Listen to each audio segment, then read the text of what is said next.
आके उसने इधर से मुझे यूं पकड़ा है, यूं पकड़ के उसने यूं फाड़ दिया।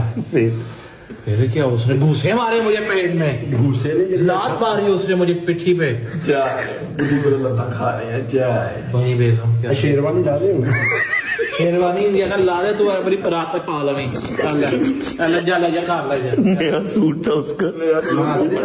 चल आया यार आया। एक आधा प्रैंक हो रहा है वो कर लेते हैं। एक फियर हो ये आओ कि मैं ये पीछे से इधर भी वो साउंड दे दूं। अच्छा ठीक है। हाँ साउंड इफेक्ट यहाँ से ऐसे भी आ जाएगा। हाथ पकड़ा ये आगे बेचारा बीमार यार, इसे ख्याल करना चाहिए।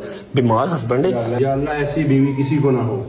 ऐसे ही हो ताकि तुम जैसे लोग सुधर भी जाएं। तो तुम क्यों नहीं सुधरिया? क्योंकि मैं तुम लोग के साथ रहता हूँ। तुम क्यों नहीं सुधरिया? लो जी जरा अपने भाई को नीचे उतार ले, नीचे जाके मिलते हैं। क्या हो रहा है? चल मैं तेरे सारे जो है ना पिंक होट में लाल कर देने हैं।